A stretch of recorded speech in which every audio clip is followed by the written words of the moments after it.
So এই বছরও আমার কাছে মনে হয় যে কয়েকটা team probably they might not have big names but they're very well balanced team. So এটা খেলা যখন একবার শুরু হবে তখন আমরা আসলে বুঝতে পারবো যে আসলে কার স্ট্রেংথ বা কোন টিমটা কোন জায়গায় আছে। এই মুহূর্তে আসলে বসে প্রিডিক্ট করাটা খুব difficult, but I am sure after the first round everybody will understand that which are the teams that will be challenging for the title. And obviously, but I think some of them played really well. Zakir Ali's couple of knocks was really good. Shamim's cameos was extremely important and very important for that particular wicket. যে উইকেটে খেলা হচ্ছিল 120, 130 was a winning total. What we need to see and improve when opposition are scoring 180 or 190 or আমরা 180, 190 করছি. So this is where we are struggling at the moment. আপনি যদি world ওয়াইডই দেখেন, ইন্ডিয়াতে দেখেন কি হয়েছে. So this is one area and I'm sure যারা দায়িত্ব আছে তারা are aware of this, but nothing taking away from the achievement that some of the young boys did. I think they played unbelievably good cricket.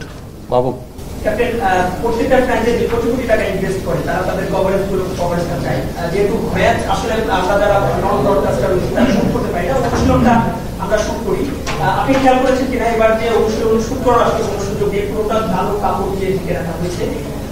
এই বিষয়টা বলেছিল যে board পক্ষ থেকে বলেছে ক্রিকেটাররা হয়তো বা দু একজন ক্রিকেটার হয়তো অবজেকশন জানিয়েছে। বরিশাল কিংবা আপনাদের পক্ষ থেকে কোনো অবজেকশন জানানো হয়েছে কিনা গণমাধ্যমকে এখানে ছবি দেওয়ার জন্য? আমাদের বরিশাল থেকে অবজেকশন জানানো হয় না এতটুকু শিওর, বাট আপনি যদি আমাকে ব্যক্তিগতভাবে জিজ্ঞেস করেন I am very happy with this setup. Okay, দেখুন বিপিএল এ সবসময় একটা আলোচনা থাকে যে মানে খেলার মান নির্ভর করছে লোকাল ক্রিকেটাররা কেমন করছে সেটার উপর।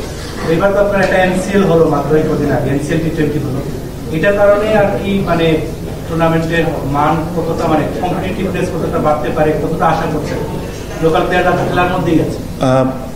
সবচেয়ে যে জিনিসটা হলো আমার কাছে মনে হয় যে টুর্নামেন্টটা was a very good initiative, but I thought it was too long.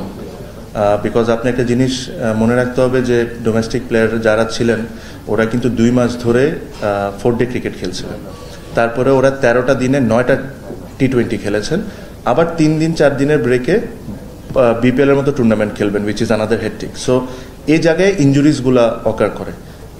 টুর্নামেন্টের initiatives was really good. I hope এই টুর্নামেন্টটা নেক্সট ইয়ার ঠিক বিপিএল এর ড্রাফটের আগে হোক। তাহলে হবে কি, তাহলে বিপিএল এর ফ্র্যাঞ্চাইজি যারা আছে ওরাও দেখতে পারবে যে who to pack and who to not to pack. So এটা যদি ওই সময় হয় আর এই একই ফরম্যাটেই যদি হয় তাহলে ভালো, কারণ এই সময়ের জন্য হয়তো বা ফরম্যাটটা বড় ছিল বিকজ প্লেয়াররা অলরেডি খেলার মধ্যে ছিল, দেন বিপিএল ওয়াজ কামিং। বাট যদি এটা ধরেন লেটস সে সেপ্টেম্বরের দিকে করা যায় তখন এরকম 7-8টা ম্যাচ 9টা ম্যাচ হয়তো বা 13 দিনের জায়গায় 20 দিনে যদি 7টা ম্যাচ খেলা যায় তাহলে আমার কাছে মনে হয় this is a very good initiative. So you have to give it this to the board.